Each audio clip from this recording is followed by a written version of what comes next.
She confronted me publicly in front of 200 guests at her bank's gala. Stay and hear me out or leave and never return. I chose to leave. What I uncovered afterward about my wife's hidden life made me realize that the humiliating departure was exactly what she intended. The woman I had loved for 15 years had been plotting my downfall for months. Even my own son was part of her plan. My name is Grant Mitchell. I'm 42, and for the past 8 years, I've managed my own IT consulting business. Nothing extravagant, just me and 2 part-time contractors helping small companies with their technology. It covers the bills and lets me be around for my children. That used to matter to my wife, Gina. Used to. Gina is a senior credit manager at First National Bank downtown. She's always been ambitious and driven, qualities I admired when we first met 15 years ago. Back then, she talked about our future like we were building something together. Over time, those conversations shifted. Her focus became only on her future, while I faded into the background. We have 3 kids. Owen, 16, thinks he knows everything. Chloe, 14, probably does, and Sebastian, 8, has a laugh that could cure the worst day. They're the reason I stayed, hoping for things to improve. The first real red flag appeared 3 months ago. Owen began acting strangely around me, avoiding eye contact and giving me looks that suggested I'd let him down. When I asked what was wrong, he shrugged and said, "Nothing, Dad," in that tone teenagers use when it really means everything. Then came the night Gina returned from what she called a mandatory bank retreat, sporting a new haircut, new clothes, and a glow I hadn't seen in years. She practically hummed while unpacking. I complimented her, but she barely responded. "Just trying some new things," she said, avoiding my gaze. I wanted to think it was positive. Maybe she was working on herself for us. But something was off.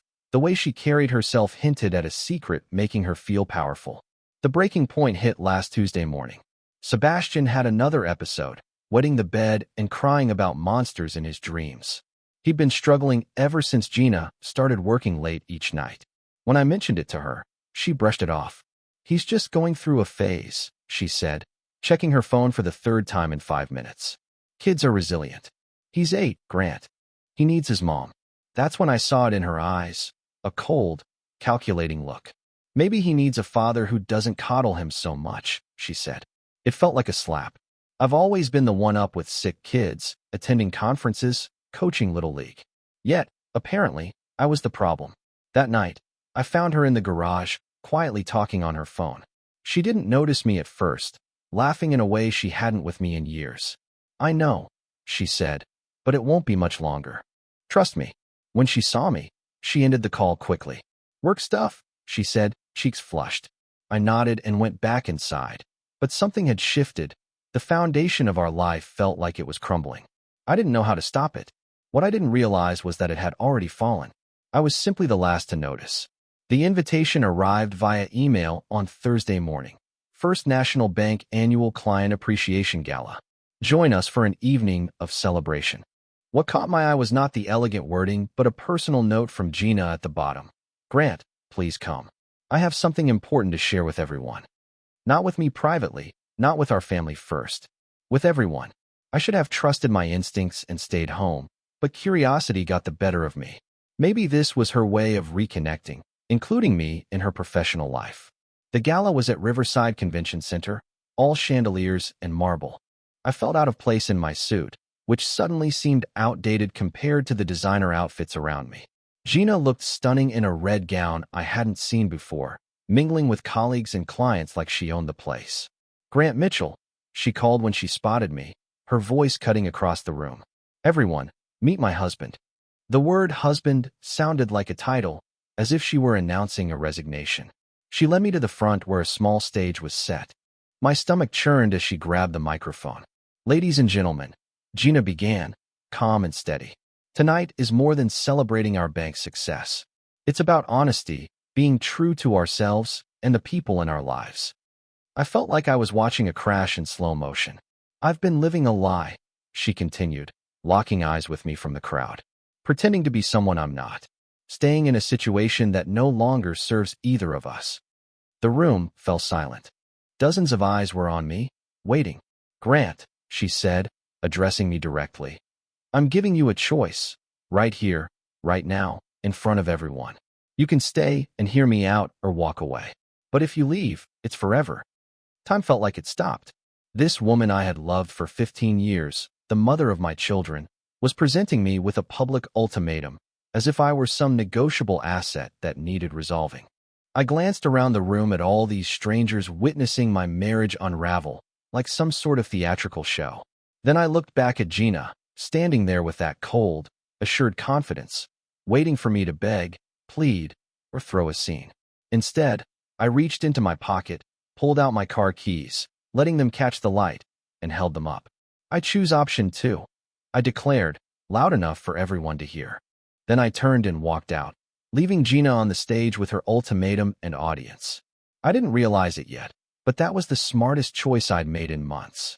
I drove for 2 hours after leaving that circus at the convention center, my hands trembling, not from fear, but from pure adrenaline. 20 years of marriage, and she decided to end it like some corporate pitch. When I finally got home, the house felt different, empty, despite the kids being upstairs. Owen was in his room with the door shut, music seeping through the walls. Chloe was at the kitchen table, doing homework, but she looked up when I entered. "Dad, where's Mom?" she asked. "Still at her work thing," I replied, keeping my voice calm. "How's Sebastian? Did he have another nightmare?"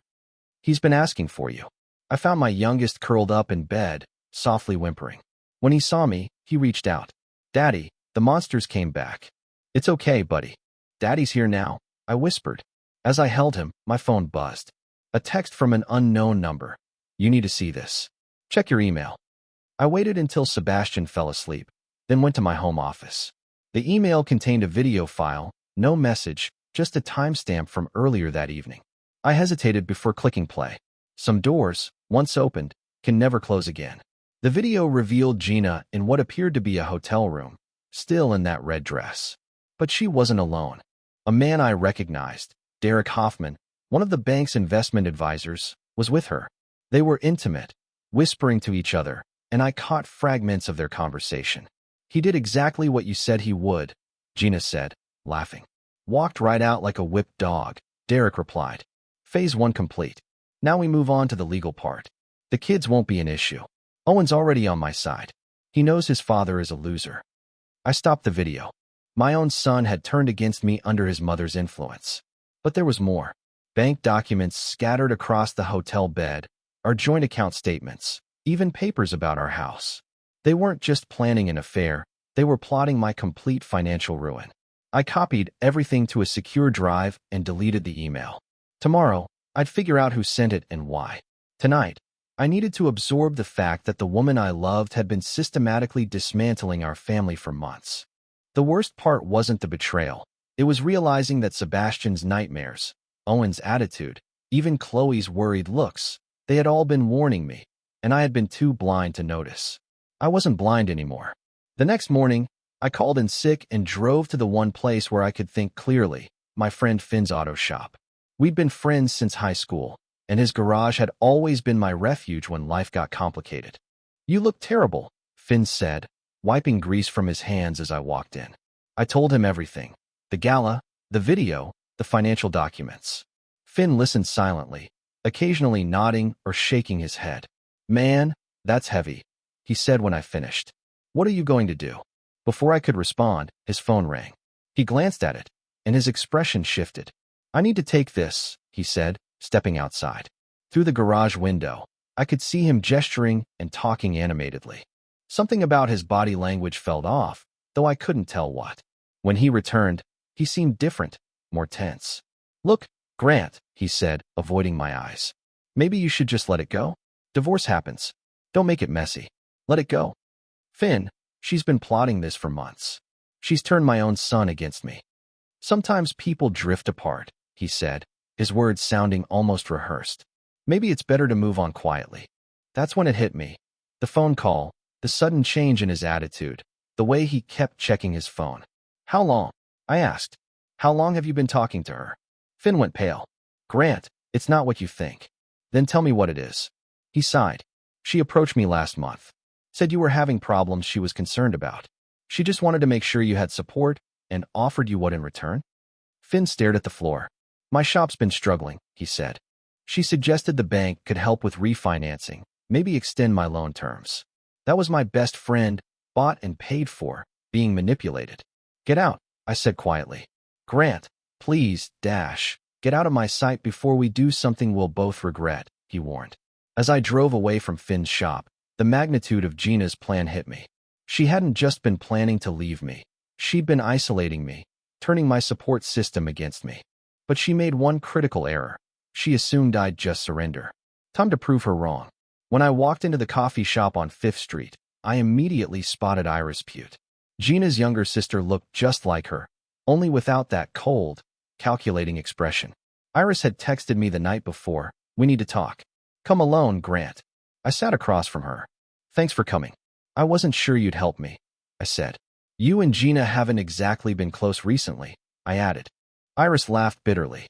"That's because I confronted her about her behavior 6 months ago. She cut me off entirely after that." She slid a manila folder across the table. "Everything you need is in here. Bank records, hotel receipts, even recordings." Recordings. Gina had always been careless when she thought she had control. She accidentally called me during a planning session with Derek 3 weeks ago. I recorded the entire conversation. I opened the folder, and my blood pressure spiked. Credit card statements showed consistent payments to the same hotel. Cash withdrawals from our joint account I'd never authorized. Most damning of all, a document titled Asset Distribution Plan with Derek's law firm letterhead. She'd been siphoning money for 8 months. Iris explained, small amounts at first, then larger sums. She opened accounts in her own name, moved money from my business account, and even took a loan against our house without my signature. "How is that legal?" I asked. "It isn't. That's forgery. Derek's been helping her." But there was more. Iris produced another set of papers. "Remember your Aunt Patricia's inheritance last year? The one Gina said never arrived?" I nodded. Aunt Patricia, my father's sister, had always treated me like a son. The $50,000 check had arrived, made out to both of us. Gina intercepted it, forged my signature, and deposited it into one of her private accounts. My hand shook as I examined the deposit slip. My signature, or a very convincing imitation. "Why are you helping me?" I asked. Iris's face hardened. "Because she's destroying those kids." Owen's become a manipulative little monster, following her lead. Sebastian's falling apart, and Chloe's stuck in the middle, trying to hold everyone together. She crossed the line when she told people you were abusive, Grant. She's planning false domestic violence claims to secure full custody and leave you with nothing. The coffee shop seemed to spin. She was building a case, taking photos of bruises she inflicted herself, collecting witness statements from people like Finn who would say whatever she needed. I thought of Sebastian's nightmares, the fear in his eyes. Had she been telling him his father was dangerous? Iris continued. "There's a lawyer, Janet Powell. She specializes in financial fraud cases. She's expecting your call." I took the business card she offered, mind racing. This wasn't just a divorce gone wrong. This was a systematic dismantling of everything I had worked for, everything I loved. "Thank you," I said quietly. "Don't thank me yet," Iris replied. "Thank me when those kids are safe." Janet Powell's office wasn't the sleek corporate space I imagined. Functional, no nonsense, with law books stacked everywhere and a desk that had clearly endured decades of legal battles. "Mr. Mitchell," she said, shaking my hand with a grip that could split wood. Iris briefed her on the situation. "Show me what you've got," Janet said. I spread everything on her conference table, the financial records, forged documents, recordings Iris had supplied. Janet reviewed each piece carefully, taking notes. "This is strong," she finally said. "Very strong. Your wife made a classic mistake. She assumed you'd roll over while she looted your finances. Here's our first move. Freeze everything. Joint accounts, business accounts, even her private accounts. Once we prove the money came from marital assets, we file for emergency custody, citing parental alienation and emotional abuse." My heart leapt. "You really think we can get the kids?" I asked. "Sebastian's therapy records alone would show the damage being done." "But Grant, you need to understand," Janet said. "This is going to get messy. She will fight back hard, and she'll try to ruin your reputation along the way." "Let her try," I said. Janet smiled for the first time since I'd arrived. "Good, because tomorrow morning, we're going to hit her with a legal storm she never saw coming."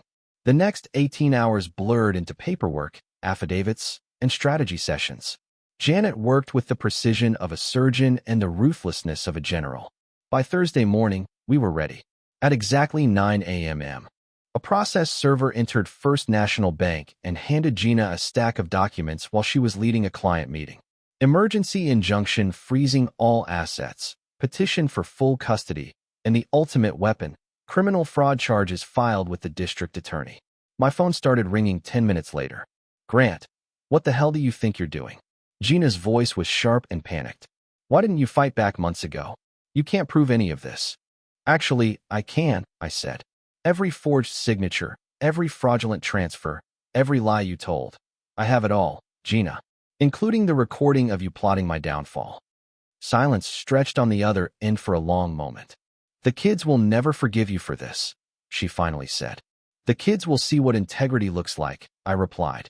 Something you should have taught them yourself. I hung up and looked at Janet, who nodded approvingly. Phase 1 complete, she said. Now the real work begins.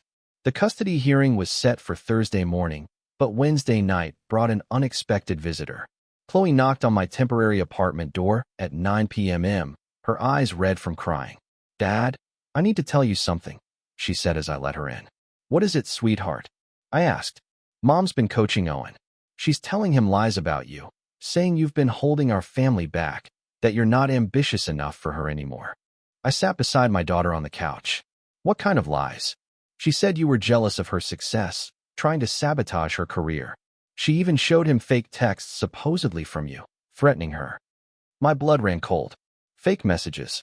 I had seen her making them on her computer. There's an app that lets you create fake conversations. She'd been building a whole file of them. Chloe pulled out her phone, but I recorded some of their conversations.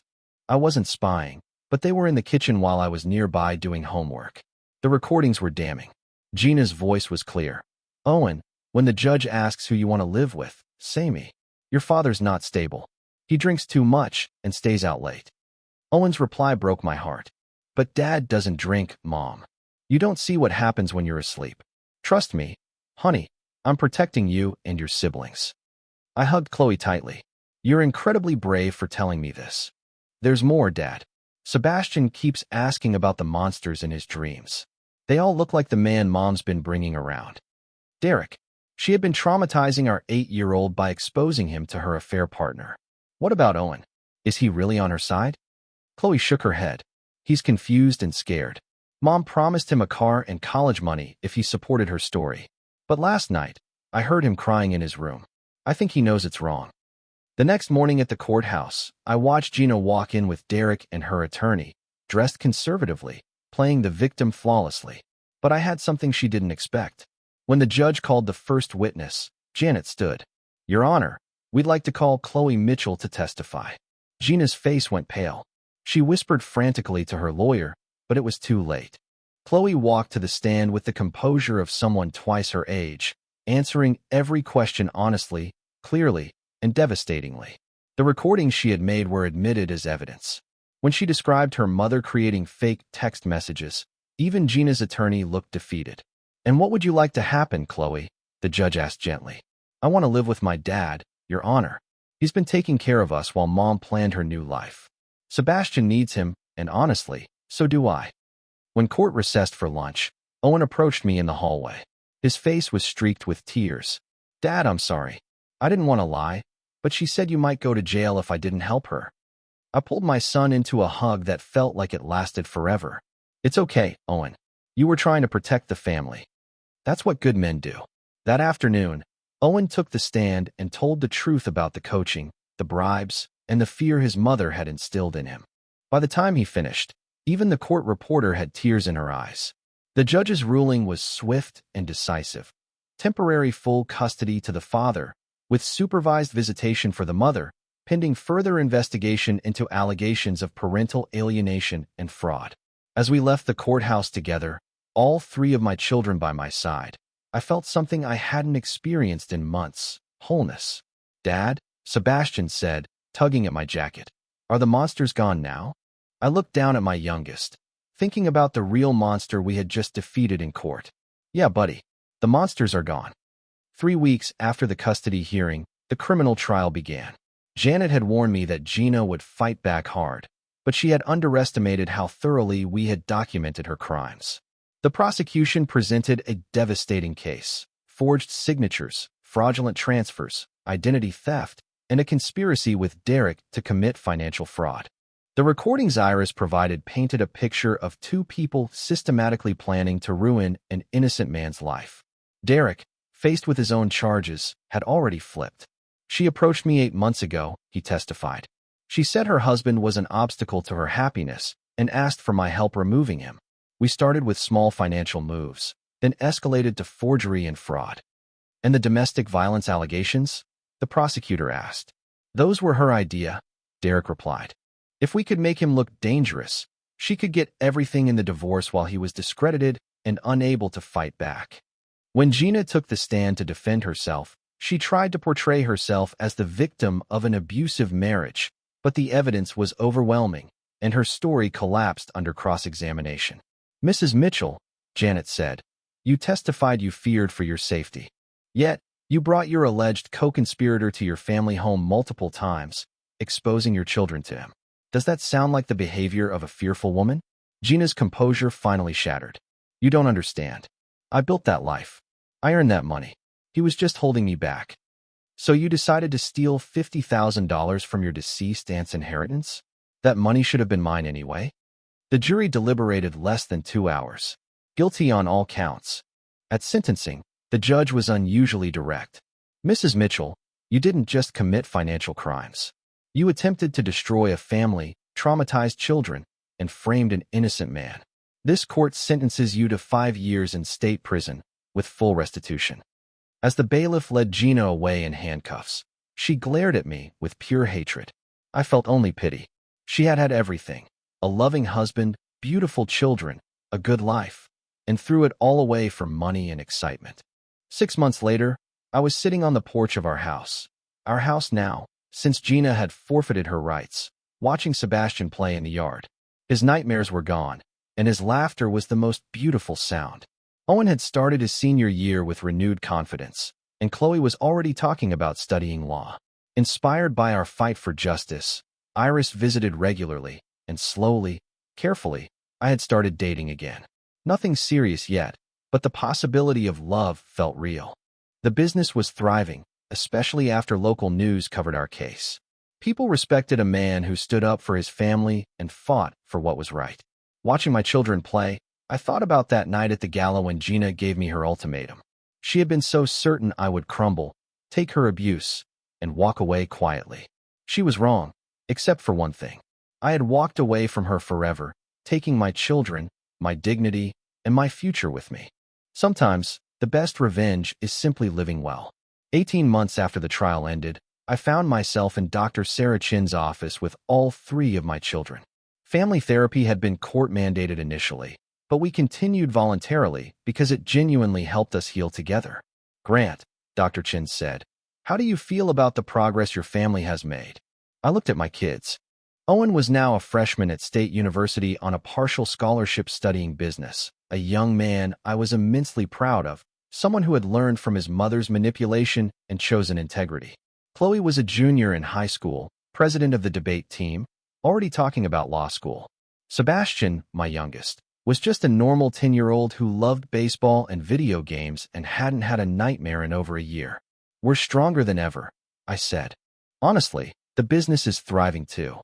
After the news coverage, I had more clients than I could handle.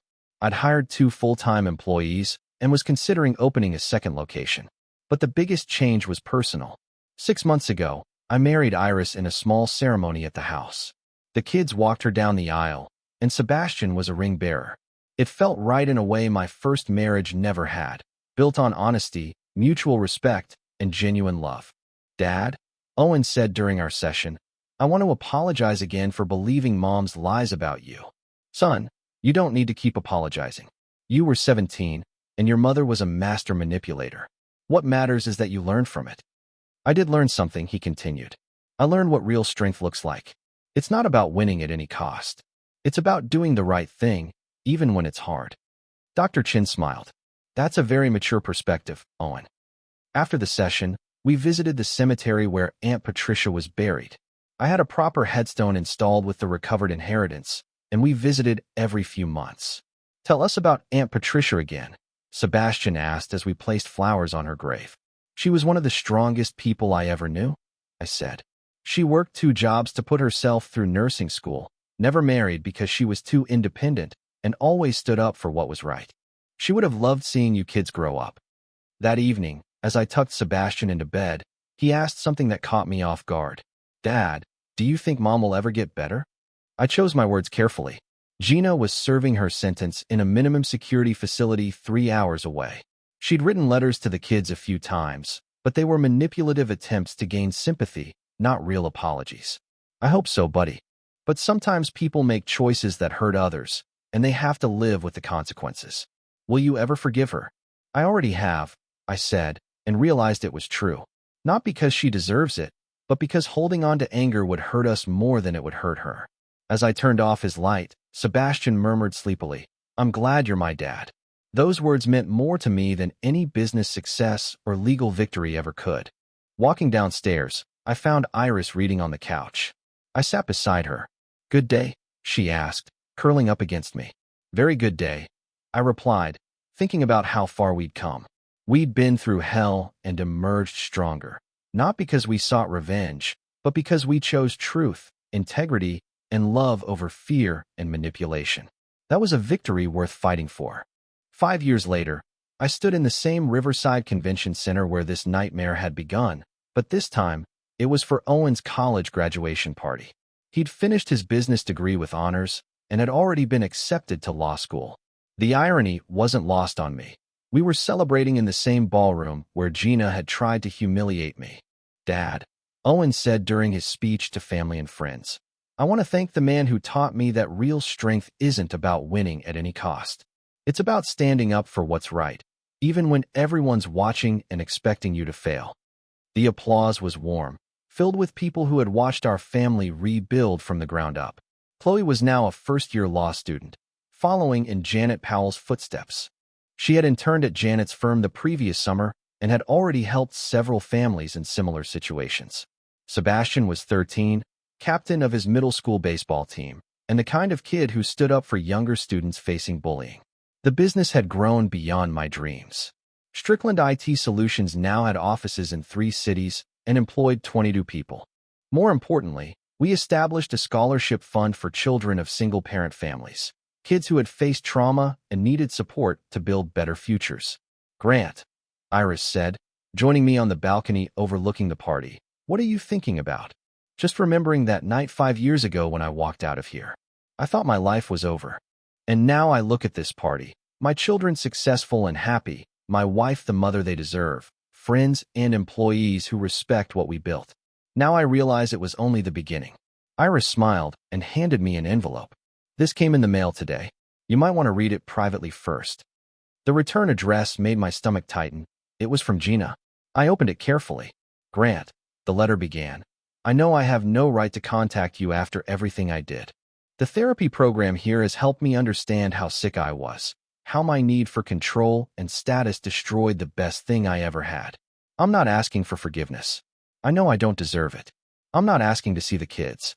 I just wanted you to know I'm genuinely sorry for the pain I caused.